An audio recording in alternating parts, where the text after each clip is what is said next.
JFD, just fair and direct.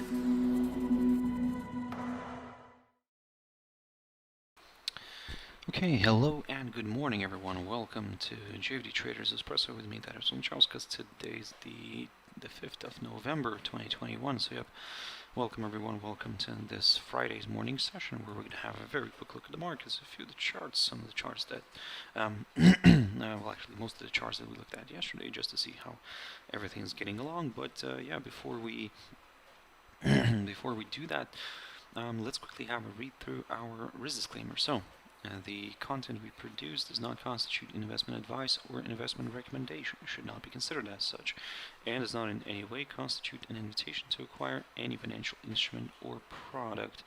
As always, I'll give you a few seconds to read the rest, and we can continue.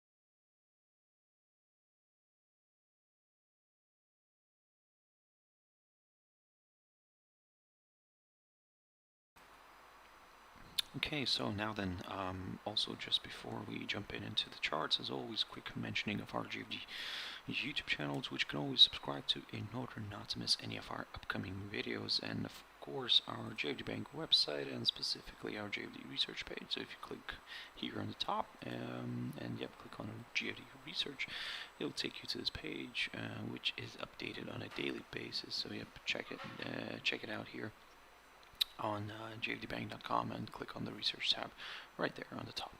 So now then, jumping into the charts, the first one I want to pick up here is Nikkei 225. So as you can see, it fell below this little hurdle, the one that I talked about yesterday.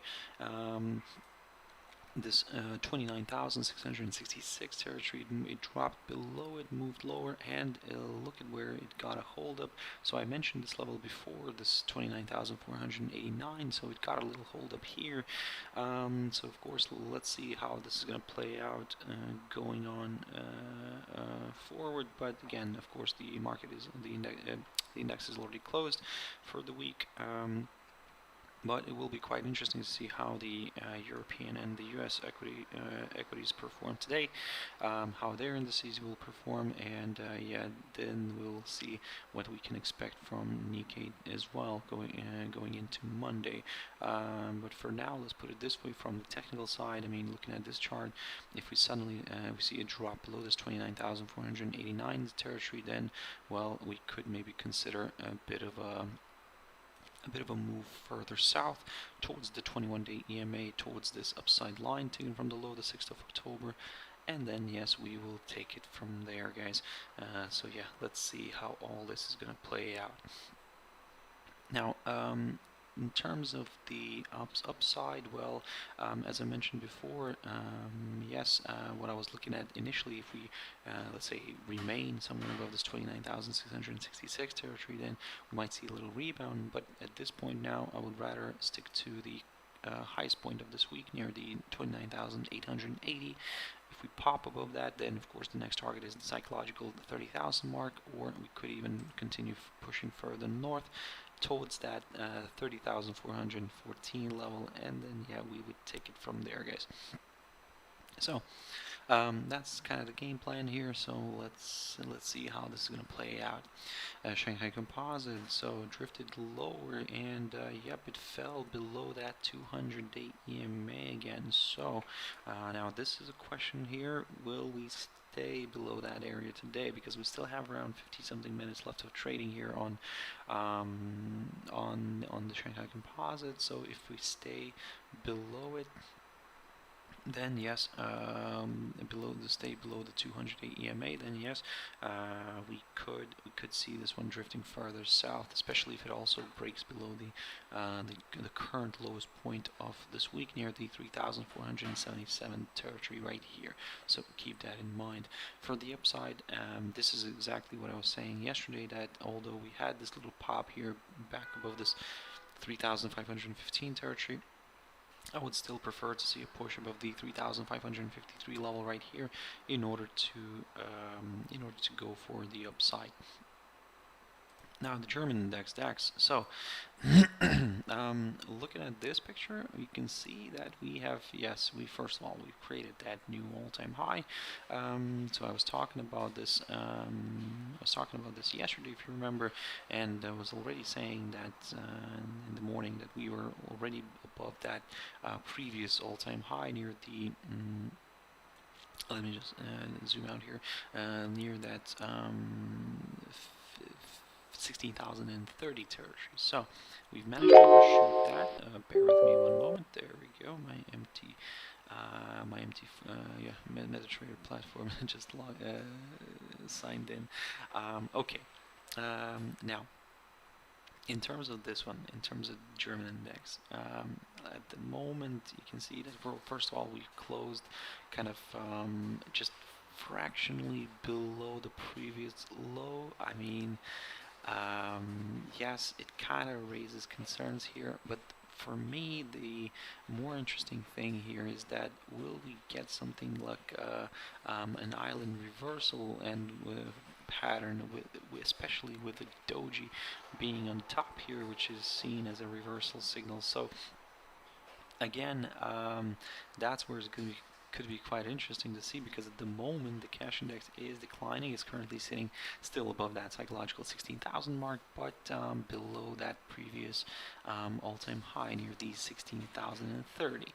So if we open up somewhere today here below, let's say below yesterday's close, and we continue, let's say, to slide slowly lower, then yep, this might confirm that, that this is an island reversal, and we could see maybe the index correcting a little bit lower. However, now this is where I need to draw probably eventually this. I didn't want to do that, but probably I will have to eventually do this. So yeah, this upside line taken from the low of the 6th of October. Now it's a very tentative one, to be honest. I mean, it might not even carry any huge significance, to be honest, but I'll keep that just in case it let's say it drops lower and tests this upside line and gets a hold up somewhere here. So just for the sake of it.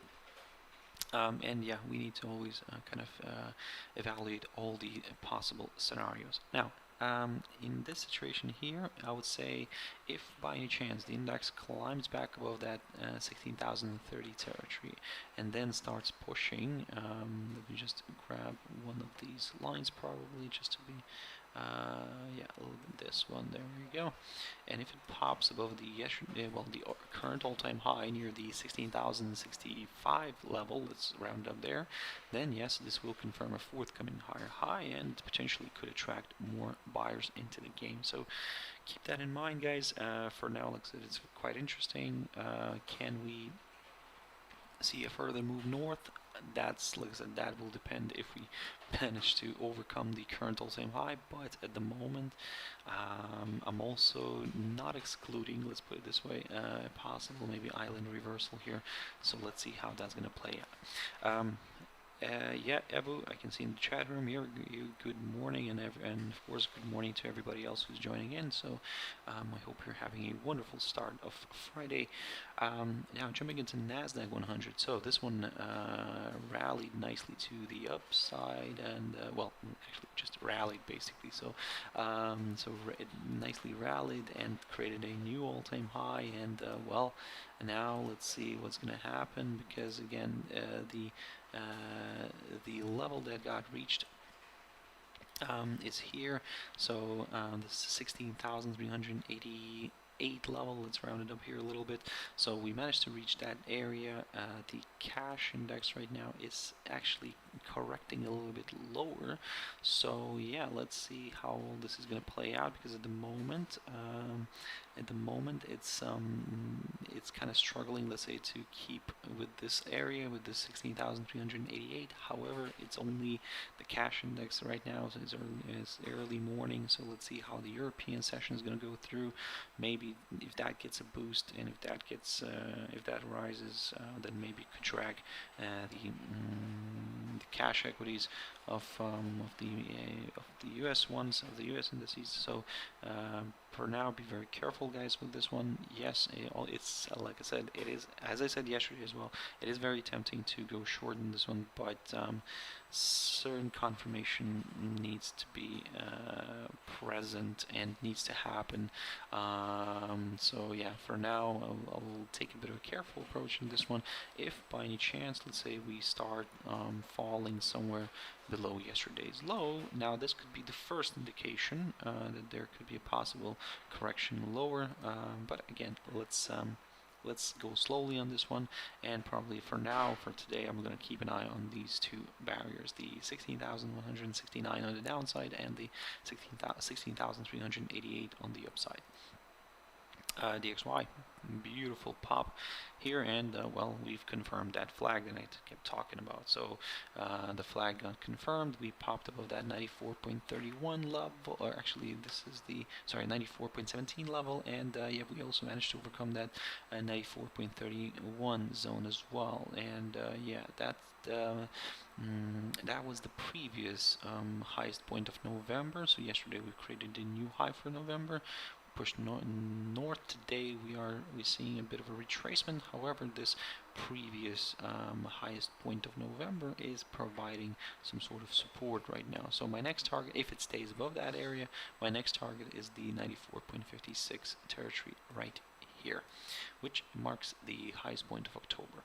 For the downside, I would need to see this one falling at least back below this 94.17 level, and then yes, maybe we could consider a bit of a retracement. But even then, we do have a short-term tentative upside line, which is kind of a little bit in the way here. So maybe just also a break of it, just for the kind of extra confirmation. If you're looking for some downside, of course, a break of it could do the trick for a few more sellers. Now gold's popping higher nicely to the yep, it reversed sharply, and well, it broke that little tentative downside line that I kept mentioning. So for now, in a way, it's kind of looking positive again.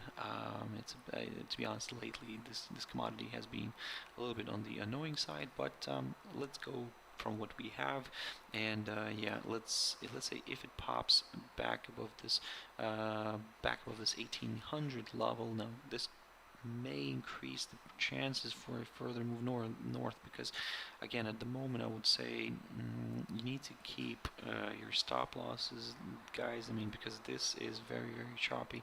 It has been very choppy lately. So yeah, it's at the moment it's a bit of a difficult one here. So I would say, for now, I will look at it this way. If it pops above the psychological 1800 level, then yes, I'll go for some higher levels. But if it stays somewhere around here, then I'll still kind of remain a little bit on the neutral side, to be honest, because again, it's really unclear what it wants to do right now. Silver is a little bit better, but still, let's say it kind of worked out the way I was talking about it in the beginning of this week. So basically, what I was saying, that if we break this upside line and then we fall below that 21-day EMA and that 23.60 territory, my next target could be this 23 zone, which we managed to reach. So that's great. But as you can see, it provided very strong support from which the commodity rebounded and pushed back up.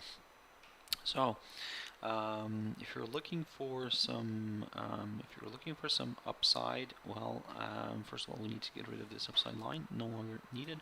So if you're looking for some upside on this one, maybe a good option here would be this level, this area right here, or actually maybe closer somewhere to the 100-day EMA. So approximately around here, this 24.10 area, near this 100-day EMA in our daily chart.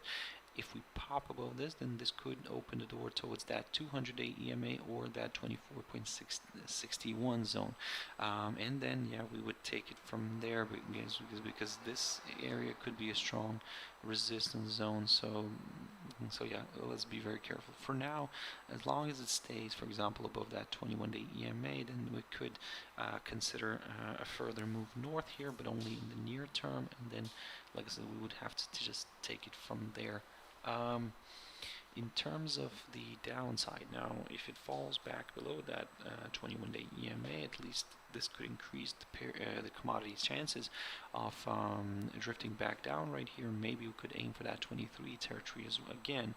But at the moment, guys, I mean, it seems like the maybe the downside could be slightly off the table unless it falls back below that 21-day EMA. WTI oil, so a nice, very beautiful false breakout here, as you can see. So it pushed back nicely to the upside, teased a lot of buyers, and then yep, by the end of the day it just drifted back down. So yep, this is quite interesting, and yeah, we stayed below that area, below that 80.81 zone, and well, now it seems that the commodity could continue drifting a little bit more to the south. The area that I'm going to be aiming here for, and this is the one, we can see a combination of these two lines, so this 76.90 area, so roughly around here, so 76.90, that's what I'm going to keep an eye on. That's near the highest point of July, and also that's if we go back here, that's the highest point of 2018, so near that highest point of 2018. So this is what I'm going to be aiming for initially if the commodity remains below that 80.81 zone. Quick update on Ripple. So this barrier, the one that I talked about yesterday, so it provided resistance. Now, in a way, I would say if it pops above this 1.25 territory, now yes, this is from where we could kind of aim higher again. But at the moment, I would say it's getting a nice little corrective move lower.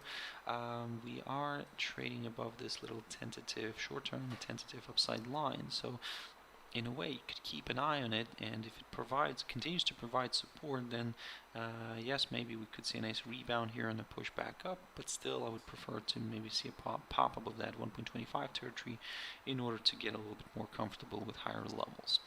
Now jumping into AUDUSD, so after breaking this upside line, the pair drifted lower, and yesterday it remained below all of its EMAs here on the daily chart. So today you can see that we had a bit of a retracement.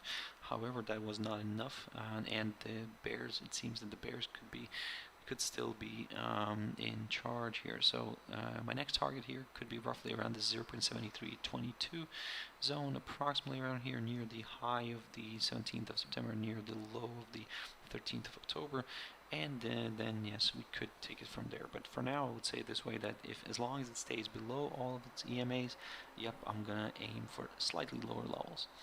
Now USDJPY. Now this is what I talked about yesterday. If you remember, I talked about this idea that although this could be seen as a continuation pattern here, so the prevailing trend is to the upside here before kind of entering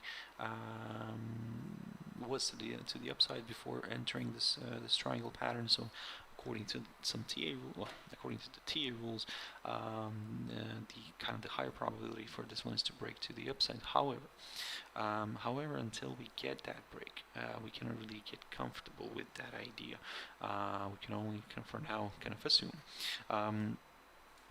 But yesterday, when we were around here near the upper side of that pattern, I said that wait for it, because again, we need that confirmation break, because something like this could happen. And yep, as you can see, the pair drifted back down, and still kind of now is closer to the lower side of the triangle. So again, that doesn't mean that we're going to break through the lower side.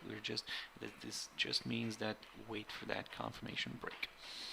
USD CAD, so popped nicely to the upside, and of course we understand why, because oil yesterday declined, and yep, that weakened the Canadian dollar and also strengthened, and we saw the strengthening of the US dollar as well. So all that combination kind of worked out nicely here for for this pair, for the bulls. We popped through this 1.2422 level and we stayed above it. So yep, for now I will aim for slightly higher levels. Initially I'll aim for that 1.2494 level right here near the 108 EMA, or if that gets cleared, my next target is the 208 EMA together with this 1.2583 zone, and then yeah, we will just take it from there.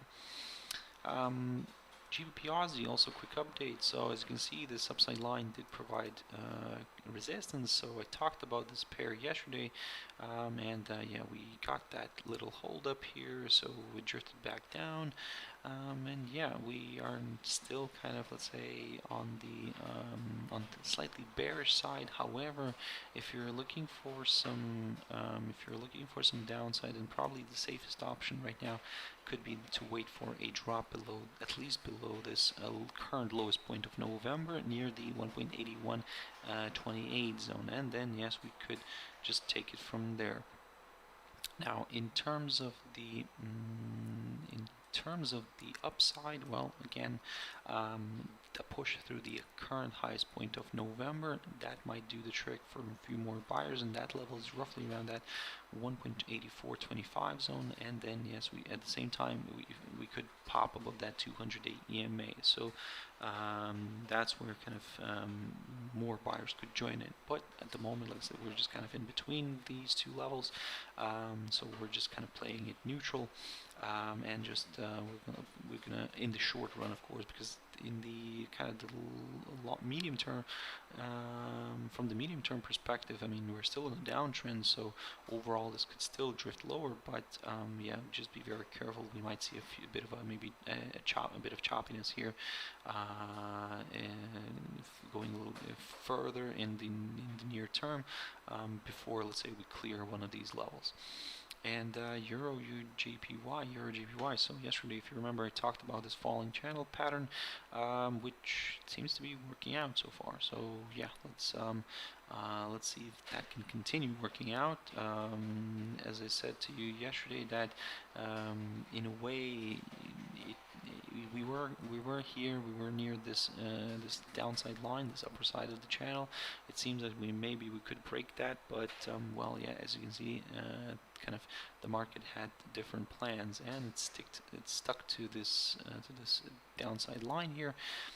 So yeah, basically for now, I would say if we're looking for some downside, then basically we could see the pair maybe moving back up a little bit here. If it finds resistance near this 21-day EMA, another slide could be possible. But let's say if it starts exiting the channel through the lower side of it, maybe we could see like a bit of a deeper decline. However, at the moment, guys, I would say be very careful. Like I said, this could continue moving to the downside within this falling channel pattern for now, and then we'll just take it from there once we see a violation of one of the sides of that channel. And finally, EURUSD. So you can see a nice beautiful drop yesterday. However, this area near the 1.1525 held the pair from drifting lower, just kind of putting more significance on that level. So I've mentioned this already several times, that in order for me to go lower, I would like to see a drop below that 1.1525 zone, and then go for lower levels, because a break below this hurdle would confirm a forthcoming lower low, and yep, more sellers could join in. Until then, just gonna take a very careful and kind of maybe even a neutral approach here, as long as it stays in between the this 1.1525 zone and this downside line, because it might, as you can see, lately it has been a bit on the choppy side. So so yeah, I'm trying to avoid these moments here, and just kind of if it breaks the downside line, yep, that's wonderful. More buyers could join in, but until then, guys, it's yeah, it's a little bit on the it's always risky, but I would say even riskier right now. So be very careful here. Like I said, if it drops below that 1.1525 territory, then yes, that's where potentially more sellers could join in, but yeah, let's see how that's going to play out, guys. So Kettlebell, you're welcome. I hope you found it useful, and in general, everybody, guys, I hope you all found it useful. Thank you very much for joining in, not only today, but like in general. Thank you very much for joining in. Thank you for your comments, your views, your likes. That really helps. So if you want to join me as always on Monday, 7 o'clock GMT time, for now, have a wonderful Friday. Stay safe. Have your stop losses in place. And most importantly, don't overtrade. Today's Friday, guys. So yeah, let's go. Let's try to enter the weekend on the kind of on the positive note. So thank you very much, and bye bye.